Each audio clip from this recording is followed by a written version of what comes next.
Belchite fue una de tantas poblaciones arrasadas entre 1936 y 1939. Los pueblos y ciudades de España han sido reconstruidos. Las heridas están cicatrizando. Pero las ruinas de Belchite han permanecido como un monumento implacable a la tragedia de un pueblo. A la guerra civil que asoló un país y costó cientos de miles de vidas. Para los vencedores, la guerra fue una cruzada contra una revolución atea que amenazaba con destruir sus valores tradicionales. Para los vencidos, fue una guerra de liberación contra los poderes reaccionarios que oprimían España. Fue la guerra civil más internacional de la historia. Muchos todavía la consideran el prólogo de la Segunda Guerra Mundial, la primera batalla entre la democracia y fascismo. Miles de voluntarios vinieron a España a luchar y a morir en defensa de causas que habían hecho suyas. Pero a pesar de su proyección internacional, los motivos de la guerra eran esencialmente españoles, sus raíces profundamente enterradas en una historia torturada. Han pasado muchos años. Los odios y los rencores se han ido desvaneciendo. Vencedores y vencidos han tenido tiempo de reflexionar. Ahora pueden examinar libremente el pasado, evocar sus recuerdos, revivir sin rencor la guerra civil.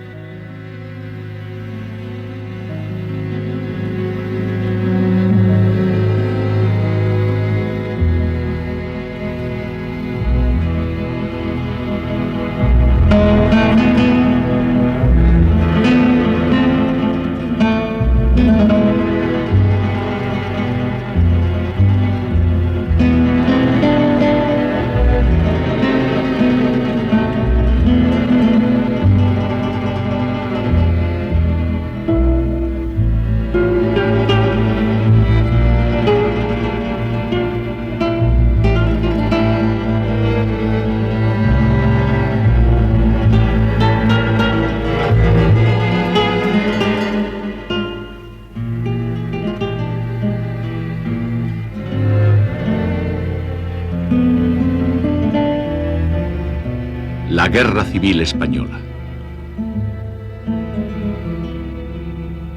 Primer episodio. El preludio de la tragedia.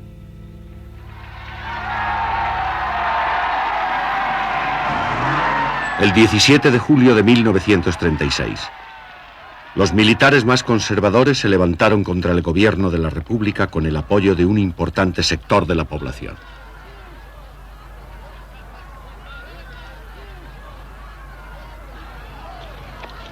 El golpe encontró una resistencia inesperada. Miles empuñaron las armas para combatir la rebelión. Lo que había empezado como un golpe militar desembocó en casi 3 años de guerra civil. En ambos lados, los adversarios políticos se convirtieron en enemigos mortales a los que había que eliminar.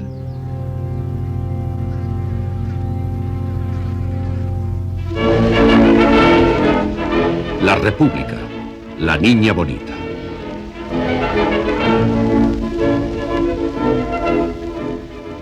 Cinco años antes del estallido de la guerra, la proclamación de la Segunda República había sido acogida con euforia por la mayoría de la población.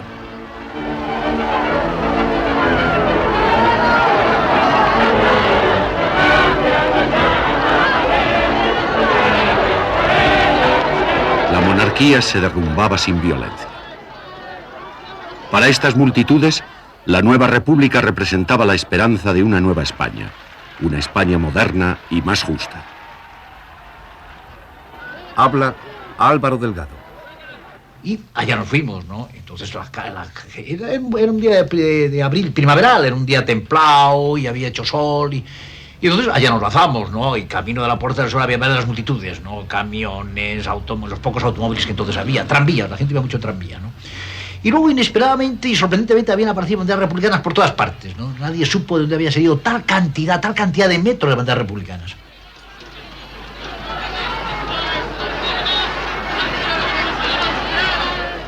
Mientras los manifestantes celebraban la proclamación de la República, Alfonso XIII pasaba sus últimas horas en el Palacio Real. Pocas semanas antes, había presidido las solemnes ceremonias del Domingo de Ramos, confiado en la solidez de la monarquía.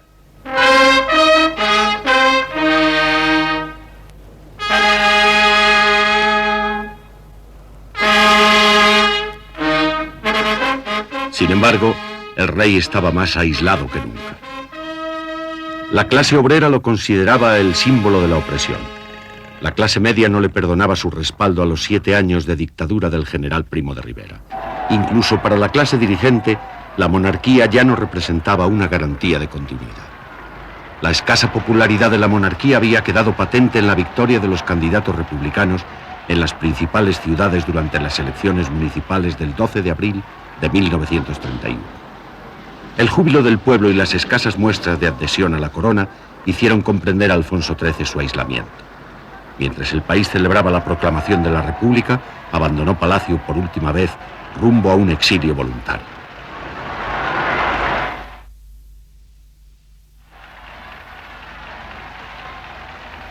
Los nuevos gobernantes, en su mayoría liberales de clase media, no podían haber elegido un momento menos propicio para realizar las profundas reformas que España requería.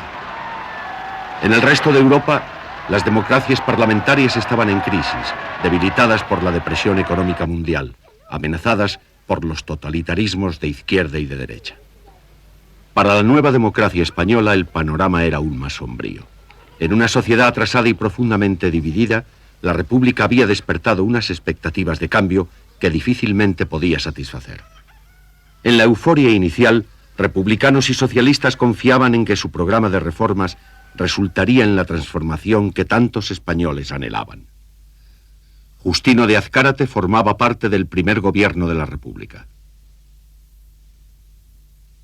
Que esa sensación de libertad, la desaparición del régimen de censura, se llevaba muchos años en que las publicaciones estaban sometidas a un régimen de censura y el ejercicio de la libertad de cátedra también. Todo sería fundamentalmente por esa línea de la libertad. Y por el otro, la creación de una legislación que crease una situación de orden social y económica más justa, más igualitaria. Los trabajadores del campo y la ciudad, mal pagados, mal alimentados y frecuentemente en paro, esperaban que las prometidas reformas fueran drásticas e inmediatas.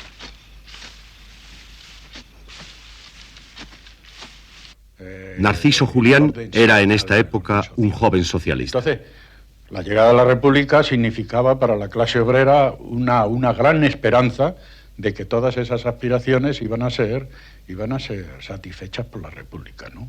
Esa era lo fundamental, ¿no? En el obrero industrial y en el obrero y en el campesinado. La aspiración de los campesinos a la tierra, pues era una aspiración ya milenaria, ¿no? Y demás. Y en el obrero industrial, el reconocimiento de sus derechos sindicales, el derecho de huelga, a un salario justo, a unas condiciones sociales que no las tenía, ¿no? Desde el punto de vista de la seguridad social y de todas estas cuestiones, ¿no? Es decir, todos esos problemas económicos sociales estaban ahí. La llegada de un régimen democrático, la llegada de la República, significaba para la inmensa mayoría de los obreros esa gran esperanza, esa aspiración de que ahí se iba por fin a cumplir esas aspiraciones.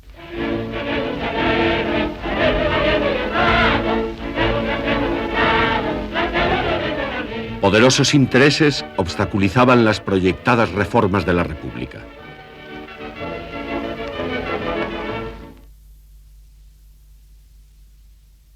Una iglesia profundamente conservadora que se oponía a la liberalización. Un ejército acostumbrado a intervenir en la vida política. Una clase dominante decidida a mantener sus privilegios. Andalucía era una región de profundos contrastes sociales y económicos, de latifundios y grandes terratenientes. Estas desigualdades alimentaban el resentimiento de más de 700.000 jornaleros que vivían en la miseria. Habla Timoteo Ruiz. Por una parte, una cantidad enorme de obreros agrícolas sin ningún medio, y por otra, unos cuantos señores que eran los propietarios, con todo lo que trae consigo. Eso conlleva de vejaciones, hasta el extremo de que aquí se contrataba a los peones, trabajo, una especie como si fuese un mercado de ganado. porque aquello era casi una Vázquez Guillén. Que no podía entonces no había base, el sueldo pagaban lo que los patronos querían pagar. Había muchas familias que habían noches que se acostaban los niños sin comer. Porque no se ganaba lo suficiente para como estaba la subsistencia. Las tensiones en la España rural representaban una de las más graves amenazas para la nueva república. Pero la reforma agraria de 1932, una ley complicada y cautelosa, solo sirvió para desilusionar a muchos jornaleros e irritar a los terratenientes. Habla Félix Moreno de la Cova. Se hizo, nació con un predicamento en contra de la propiedad rústica. Porque claro, aquí lo primero que se habló es contra la propiedad rústica. Es decir, la República trajo el eslogan ni Dios ni propiedad ni amos, que es un idioma semi-anarquista. De modo que esta es la realidad, ¿no? De modo que es natural, el propietario pues se resistía a entregarse a ello, eso es lo lógico. El deseo de poseer tierra de los campesinos es algo innato. Y entonces la propaganda en relación con la reforma agraria que proponía la República despertó mucho interés y como consecuencia muchas adhesiones a la República. Pero creo que fue una frustración para los campesinos el que eso no se realizase. Hasta el extremo de que aquí hubo prácticas de ocupación de tierra por campesinos. Los jornaleros querían apoderarse de las tierras que la República dudaba en entregarles. ¿Había realmente alguna posibilidad de reforma pacífica en el campo? José Vergara, un agrónomo liberal delegado de la reforma agraria en Toledo, comprendió pronto que su tarea era imposible. Yo creo efectivamente que es imposible hacer una reforma agraria sin revolución. Y por razones que yo creo que son obvias. Si no ha habido una revolución previa o simultánea que destruye la estructura político-social de ese país, un país donde la propiedad rústica esté concentrada y por lo tanto haya una fuerza social poderosa, no la va a ceder voluntaria y gratuitamente, tiene que luchar por ella. De la misma manera que los que no tienen luchan por tenerla, los que tienen luchan por conservarla. La Iglesia también luchaba por conservar sus privilegios ante las reformas republicanas. Contaba con el apoyo de los poderosos y la fe de muchos humildes, pero era también el blanco del odio de todos aquellos que la consideraban la aliada del poder, la defensora del inmovilismo.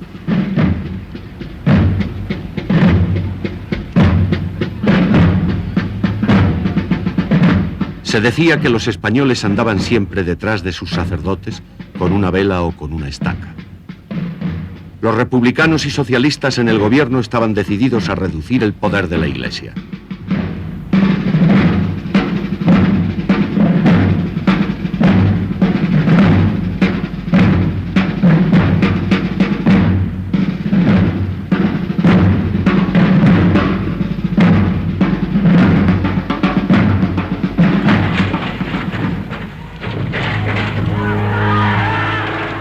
Menos de un mes después de la proclamación de la República, el anticlericalismo se convirtió en violencia callejera. Después de un enfrentamiento entre monárquicos y republicanos, las turbas prendieron fuego a 6 iglesias en Madrid.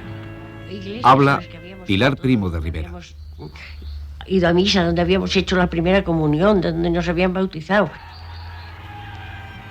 Sí, fue un día tremendo, el día del 11 de mayo, la quema de los conventos, de unas tristezas, de unas angustias, y de pensar además de que aquello se consentía, porque no se le ponía remedio. Iban las turbas quemando iglesias, quemando conventos, y no pasaba nada, y nadie salía en defensa de aquello. Pues fue un día tremendamente triste. La policía no hizo nada para impedir la quema de los conventos. Manuel Azaña, futuro presidente de la República, dijo ese día que todos los conventos de Madrid no valían la vida de un republicano.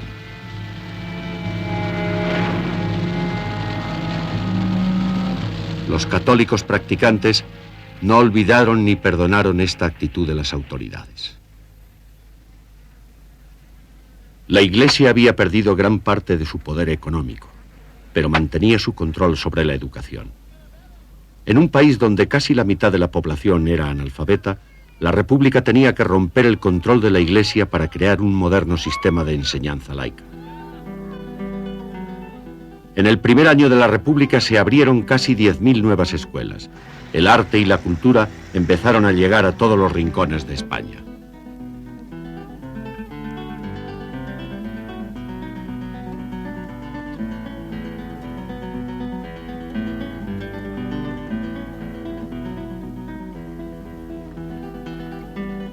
La Barraca fue parte de esa ofensiva cultural. Intelectuales y artistas se convirtieron en misioneros culturales.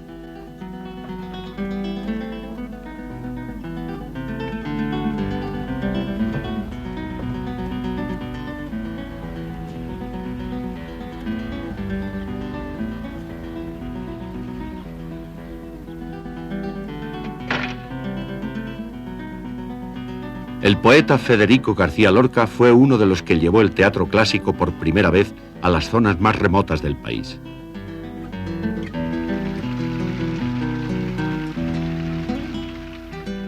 En La vida es sueño, Lorca hacía el papel de la sombra. Pocos años después se convertirá en una de las primeras víctimas de la guerra civil. Esta vitalidad intelectual y el clima de libertad daban nuevos impulsos al regionalismo.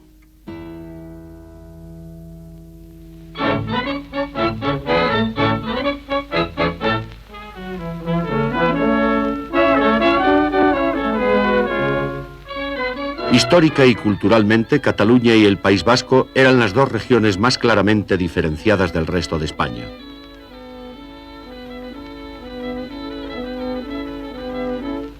Desde principios de siglo, la campaña en favor de las autonomías regionales había ido cobrando fuerza. Muchos catalanes, como Marcel Giró, consideraban que la autonomía era un derecho fundamental. Cataluña había sido un país independiente. Por tanto, hay una tradición de lengua, de costumbres y culturalmente muy diferente del resto de la península. Diferente en más o menos categoría. El hecho de estar dominados por un pueblo de fuera no respeta nuestras libertades. Nosotros, a partir del 14 de abril del año 1931, teníamos unos anhelos de que estas libertades volvieran a Cataluña.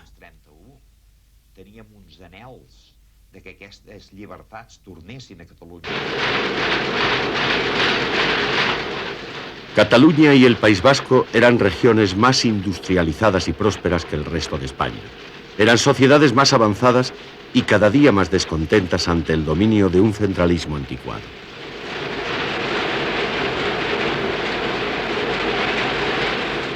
La vitalidad cultural y comercial de Barcelona simbolizaba el renacimiento catalán. En 1932 la República concedió a Cataluña su anhelado Estatuto de Autonomía.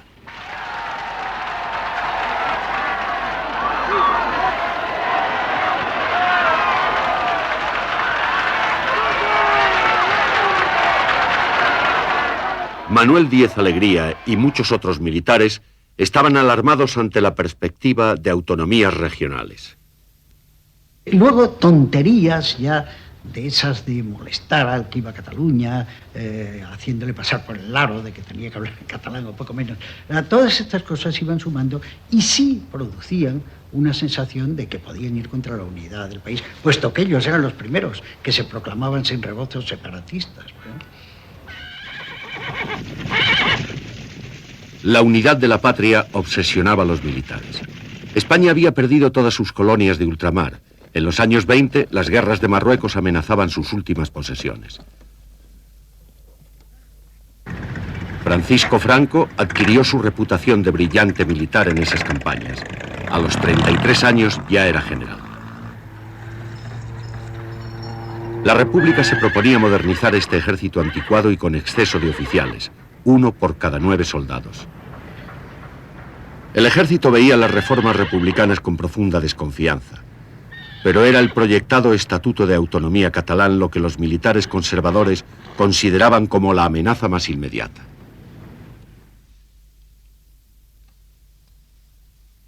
...10 de agosto de 1932... El levantamiento militar dirigido por el general Sanjurjo fracasó. 16 meses antes, como jefe de la Guardia Civil, Sanjurjo había ofrecido su lealtad a las nuevas autoridades republicanas. Ahora, su fracasado golpe de Estado denotaba el creciente descontento de las Fuerzas Armadas. Sanjurjo fue encarcelado, pero las benévolas autoridades permitieron que el líder golpista se reuniera con familiares y partidarios en la cárcel.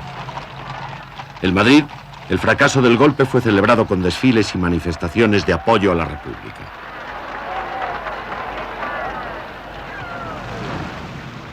La rebelión de Sanjurjo había sido prematura. La derecha todavía no estaba dispuesta a enfrentarse abiertamente a la República. Sin embargo, el descontento iba en aumento.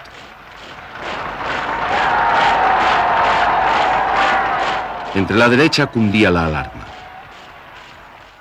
Entre la izquierda, la desilusión ante la lentitud de las reformas republicanas. El movimiento anarquista constituía la oposición más violenta a la República. En el resto de Europa, el anarquismo como fenómeno de masas había desaparecido después de la Primera Guerra Mundial. En España siguió creciendo, especialmente en Andalucía y Cataluña, agrupado en torno a una organización anarcosindicalista, la Confederación Nacional del Trabajo, CNT, que ya en 1920 tenía 700.000 militantes.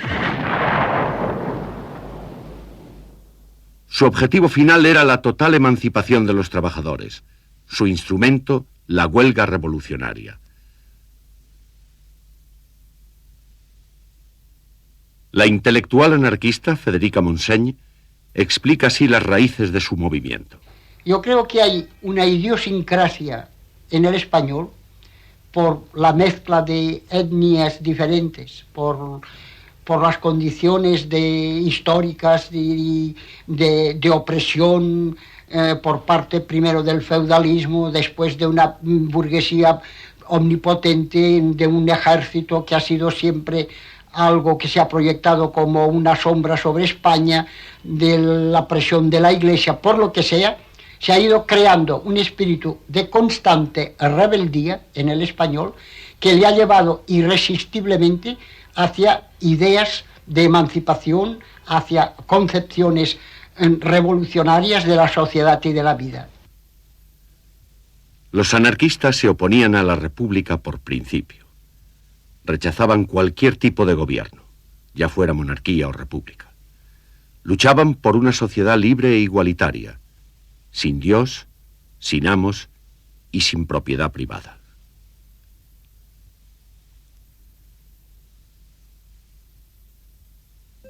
El hambre y la miseria creaban un caldo de cultivo ideal para la violencia revolucionaria.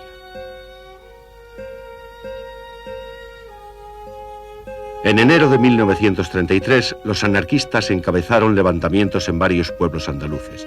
Uno de ellos fue Casas Viejas. En Casas Viejas la policía no tuvo piedad con los sublevados. Los presos fueron ejecutados.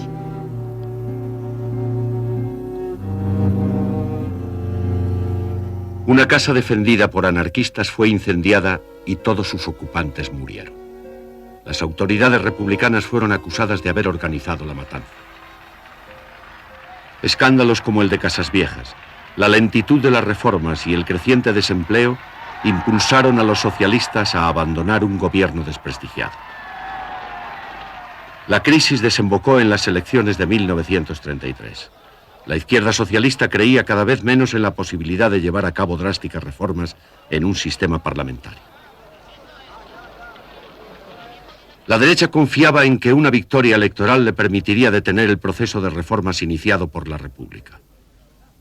Sus esperanzas se centraban en una nueva y poderosa coalición, la Confederación Española de Derechas Autónomas, CEDA. La CEDA fue el primer partido católico de masas en España. Su líder era José María Gil Robles. La derecha hizo un enorme esfuerzo para llevar a todos sus simpatizantes a las urnas. La República había dado el voto a la mujer. Sin embargo, los votos femeninos contribuyeron al triunfo conservador.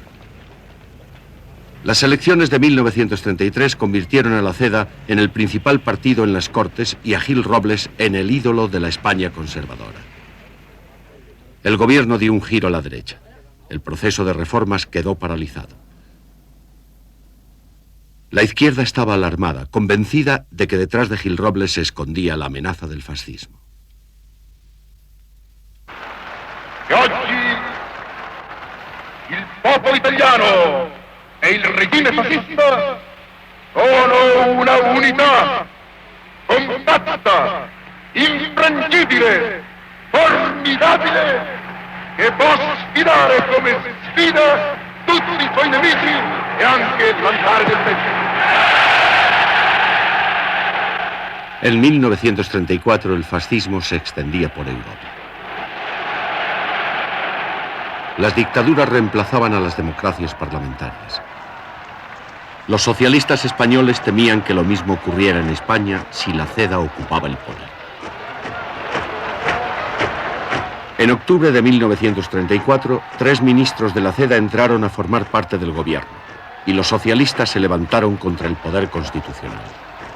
Sócrates Gómez era un militante de las Juventudes Socialistas. El espíritu del 14 de abril.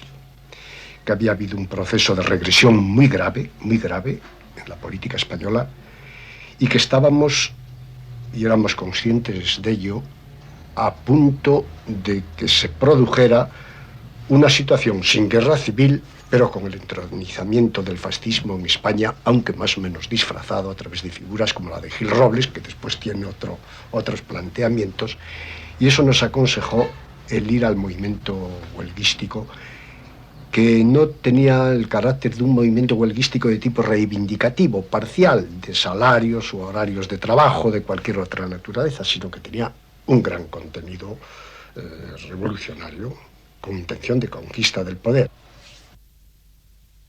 La huelga revolucionaria fracasó en todo el país con una excepción, Asturias. Solo en la cuenca minera de Asturias consiguió la izquierda unir a todos sus partidos y organizaciones en un poderoso movimiento revolucionario. Los mineros abandonaron sus puestos de trabajo y fueron a luchar por una Asturias roja con entusiasmo.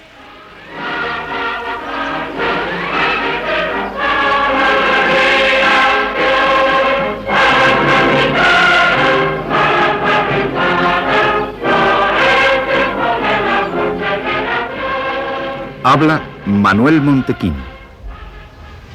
Una alegría inmensa y así del público. Allí había, pues qué le diría yo, el polvorín de Mosquitera y el polvorín de Pumarabule con dinamita, estaba todo preparado en Carbay. Para volar lo que hiciera falta. Toda la gente así, hasta los críos estaban en marcha, mujeres, hombres, todo. Era una declaración de guerra contra el gobierno central. Las guarniciones en Asturias se vieron impotentes para frenar una ofensiva revolucionaria en la que se produjeron violentos combates y se cometieron asesinatos políticos. El gobierno decidió enviar a Asturias a sus tropas coloniales, los moros y la Legión. En 15 días el levantamiento de Asturias había sido aplastado y varias poblaciones destruidas.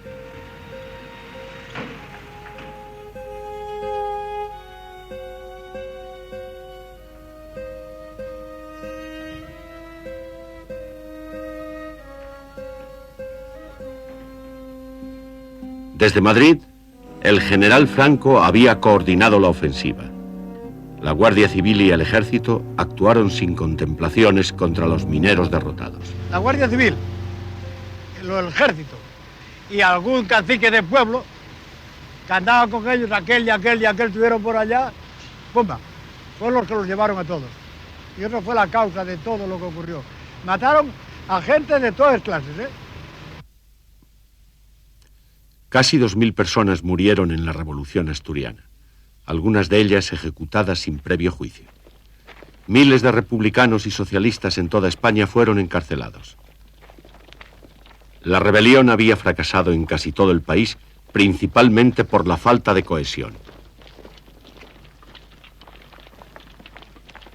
Pero la izquierda había aprendido una valiosa lección. Durante los 2 años siguientes, el llamado Bienio Negro, la represión contribuiría a forjar la unidad de la izquierda. Esta unidad quedó plasmada en el Frente Popular, la coalición de izquierdas formada ante las elecciones de 1936.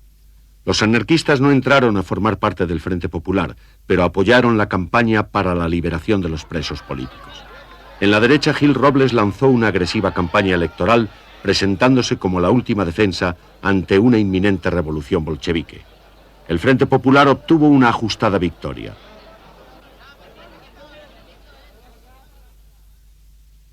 Los presos políticos salieron en libertad.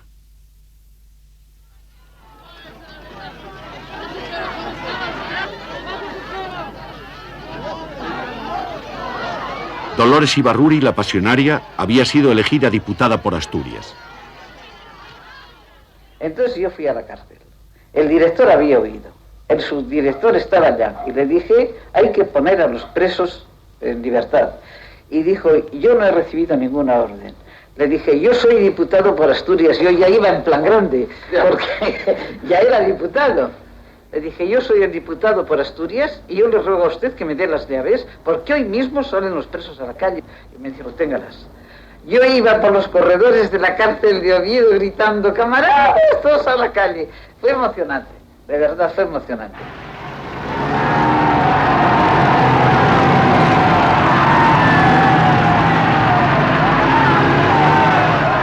Barcelona se volcó a la calle para aclamar a su presidente liberado, Lluís Companys. Pero los socialistas se negaron a formar parte del nuevo gobierno y los políticos republicanos quedaron irremisiblemente atrapados entre el pánico de los conservadores y las nuevas esperanzas de la clase trabajadora. Las huelgas y las invasiones de tierras se multiplicaron. Los conflictos sociales y laborales amenazaban más que nunca el orden constitucional. 2 años antes, la izquierda se había negado a aceptar la victoria conservadora. Ahora era la derecha la que rechazaba el resultado del proceso democrático. Gil Robles había caído en desgracia. Las esperanzas conservadoras se centraban en un nuevo líder, José Calvo Sotelo. Pero para un número creciente de españoles, la polarización hacía imposible el diálogo político y el compromiso parlamentario. Tomás Garicano Goñi era un joven oficial conservador. Ahora, lo que nos hizo entrar en esto es la imposibilidad de salir de aquella situación. No fue posible la paz de Gil Robles, que es una verdad, a mi juicio, como un templo. Y hay otra cosa más dramática que casi sonroja a uno decirla, pero que nada de la verdad hay que decirla, es que en aquel momento no nos soportábamos los unos a los otros.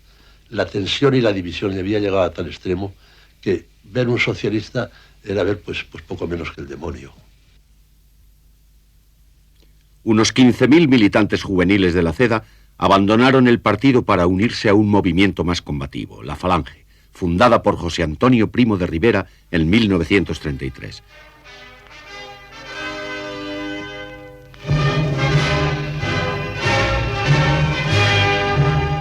José Antonio, en correcto inglés, explicaba así la ideología falangista.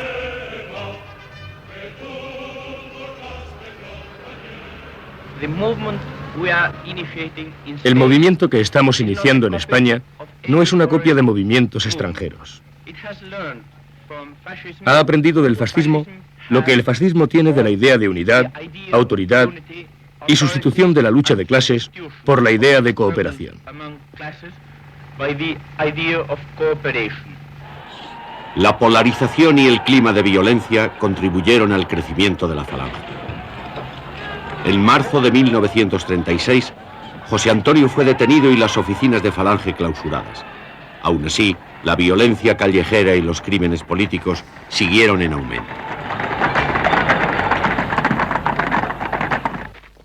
En las ciudades los puños y las pistolas habían reemplazado al debate político. En el campo, la violencia se había convertido en el último recurso para escapar de la pobreza.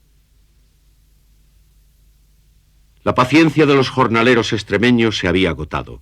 En un solo día, el 25 de marzo de 1936, unos 60.000 jornaleros ocuparon casi 3.000 fincas. Los terratenientes ya no temían solo por sus posesiones, sino por sus vidas.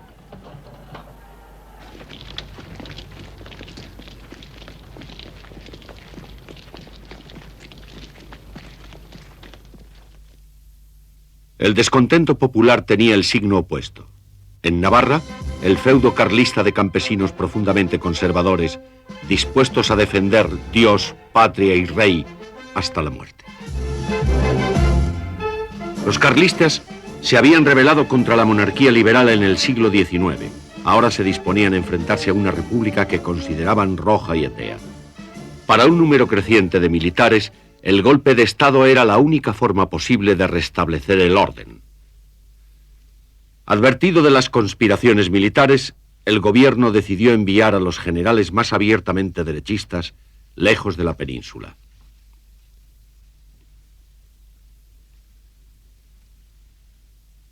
El general Franco fue enviado a las Islas Canarias. El general Mola fue únicamente trasladado a Pamplona, desde donde se convirtió en el director, el cerebro del complot. Inicialmente, Mola encontró resistencia entre algunos de los militares más influyentes. A Franco se le había asignado la dirección del levantamiento en Marruecos. Debía ponerse al frente de los regulares y legionarios que ya había mandado en los años 20. Pero Franco, como recuerda su cuñado Ramón Serrano Súñer, aún no se había decidido.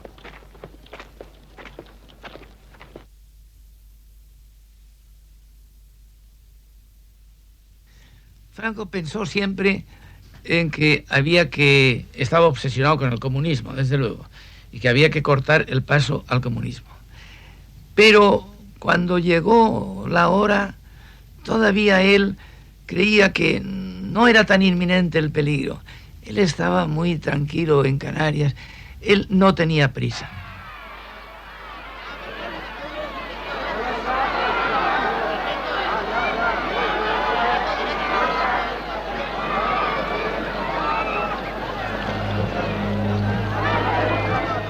Primero de mayo de 1936. Las manifestaciones sindicales tenían por objeto demostrar a los enemigos de la República el poder de la izquierda. El socialista Francisco Largo Caballero, apodado el Lenin español, se había convertido en un líder revolucionario. Sus discursos incendiarios en defensa de la dictadura del proletariado sembraban el pánico entre la derecha. La tensión se hacía insoportable. Durante esta manifestación cundió el rumor de que unas monjas habían dado a los niños caramelos envenenados. Grupos de manifestantes atacaron y prendieron fuego a un convento. Las autoridades republicanas se debatían en la incertidumbre, luchaban por evitar el total hundimiento del Estado. Los socialistas seguían negándose a formar parte del gobierno. Como resultado, el aislamiento del gobierno era cada día mayor. El 16 de junio, Calvo Sotelo se declaró partidario de un Estado fuerte e integrado que pusiera fin a las huelgas, a los sueldos de hambre y a la anarquía. Finalizó diciendo: a este Estado le llaman muchos Estado fascista, pues si este es el Estado fascista, yo que participo en la idea de ese Estado, yo que creo en él, me declaro fascista.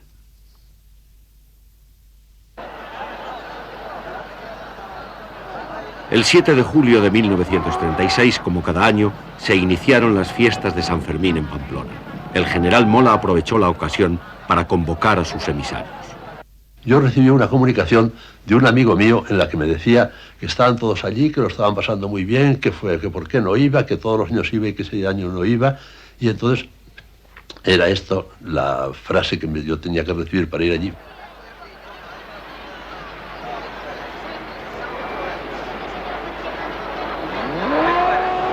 Bajo el bullicio de las fiestas, Mola y sus colaboradores intentaban resolver sus últimos problemas. El golpe se había postergado. Los carlistas más intransigentes imponían condiciones políticas al levantamiento. Algunos oficiales vacilaban, otros se negaban a traicionar a la República. Por su parte, José Antonio, que inicialmente había criticado el carácter conservador del proyecto de Mola, se mostraba ahora más dispuesto a apoyarlo. Mola decidió que había llegado el momento. Y me estuve con él, me dijo: bueno, ya está todo preparado. Me dijo quiénes eran los jefes que iban a ir a cada una de las regiones. Desde las Canarias, Franco se comunicó nuevamente con el cerebro de la conspiración. En los primeros días de julio, el 6 o el 7 de julio, hizo llegar un mensaje al general Mola, que era el director, con un papelito que llevó un enlace, una señorita en un cinturón, con un papelito en el que decía geografía Tetuán insuficiente. Franco, prudente y calculador, aún no estaba seguro de que hubiera llegado el momento.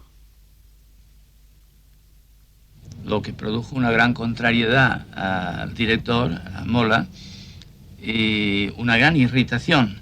Y dijo, así nunca será tiempo, y lo que va a suceder es que no vamos a llegar a tiempo porque el gobierno va a desarticularlo todo.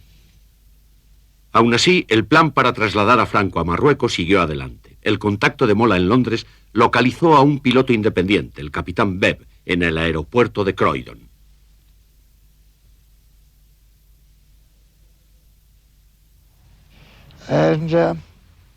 Me preguntó si estaba dispuesto a ir a las Islas Canarias para recoger a un cabecilla del RIF que iba a iniciar una rebelión en el Marruecos español.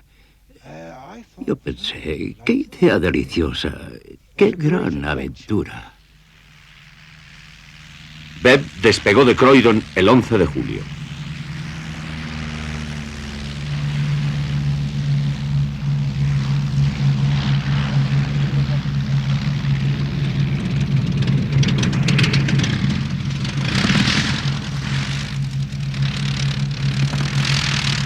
El 12 por la noche ya había aterrizado en Casablanca, camino de las Canarias. Esa misma noche en Madrid iba a desencadenarse la tragedia.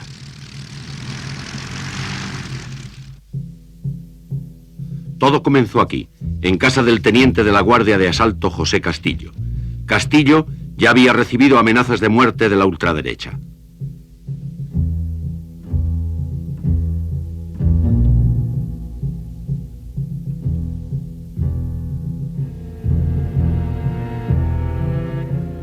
Eran casi las 9:30 de la noche cuando salió de su casa camino de la comisaría. Un paseo de 10 minutos.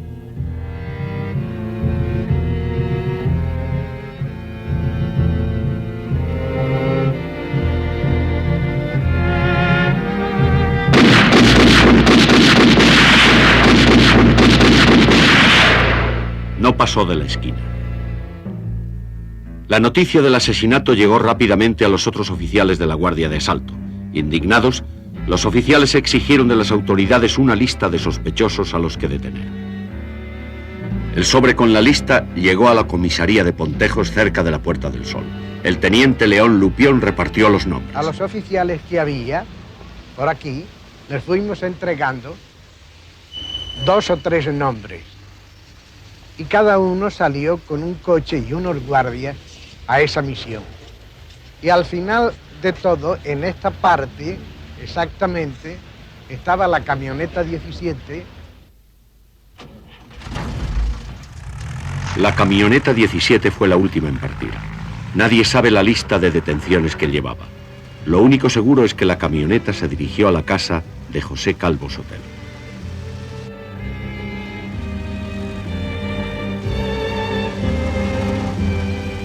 Le pidieron que les acompañara a la comisaría.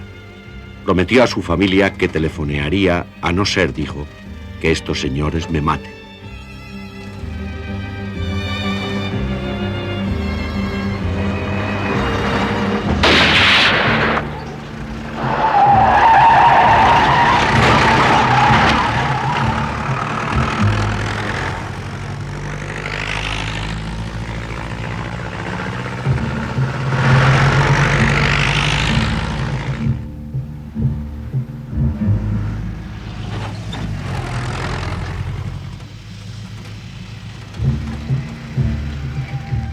Su cadáver fue depositado en el cementerio. Las autoridades no habían ordenado su detención. Pero inevitablemente se culpó al gobierno de su muerte. Al fin y al cabo, Calvo Sotelo había sido asesinado bajo la custodia de la policía republicana. El asesinato provocó la indignación de los conservadores españoles y proporcionó a los oficiales golpistas gran apoyo popular en un momento decisivo.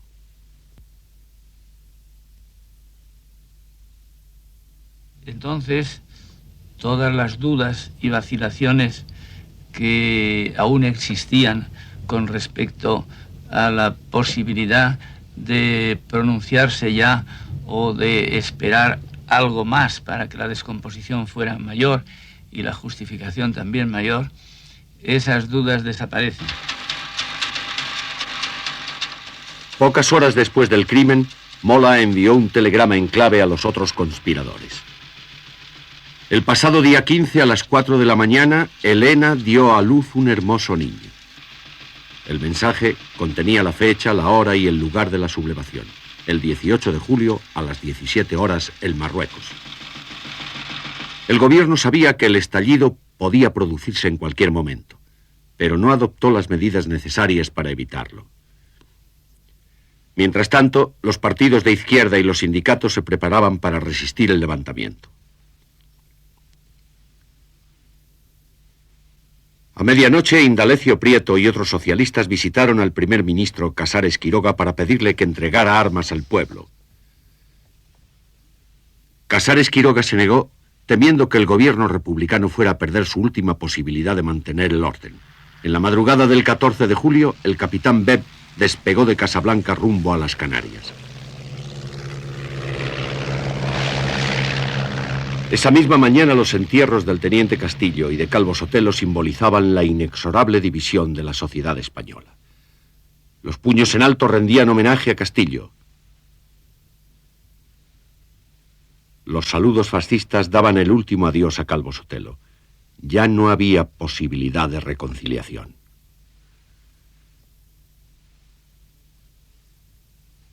En Barcelona, el anarquista José Manuel Molina pasaba las noches en vela. Hombre, nosotros ya hacía muchas noches que no dormíamos, que dormíamos tirados por los sindicatos, por los locales de los sindicatos y de los periódicos, porque esperábamos lo inevitable y así lo expresábamos en nuestros editoriales que se pueden ver en Sol y en Tierra de Libertad y en todo, se puede ver.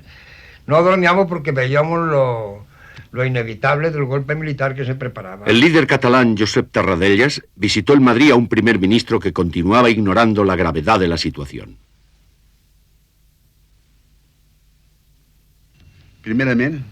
Mientras estábamos hablando, llegó una noticia.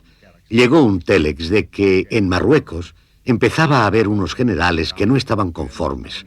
Unos generales que se decía si se sublevaban o no se sublevaban. Aún no se hablaba en aquellos momentos del general Franco. Entonces le dije, amigo Casares, le veo pesimista. Creo que el ejército va a hacer alguna cosa que va a detener la democracia en España. Contestó, estoy seguro de que no será así. Casares Quiroga seguía convencido de que un levantamiento militar estaba condenado al fracaso. El 17 de julio, antes de lo planeado, estalló el levantamiento aquí, en Melilla. Al día siguiente se extendió al resto de Marruecos, incluso antes de que Franco llegara para ponerse al frente de las tropas. Los rebeldes creían que el golpe triunfaría rápidamente. El gobierno de la República se creía con fuerzas suficientes para aplastar el levantamiento.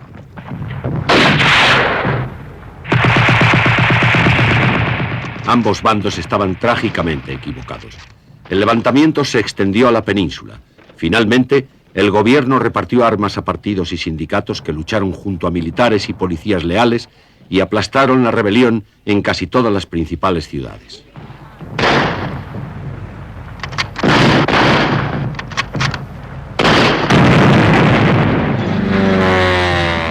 Ni los rebeldes ni la República tenían fuerzas suficientes para imponerse. El levantamiento se convirtió en contrarrevolución.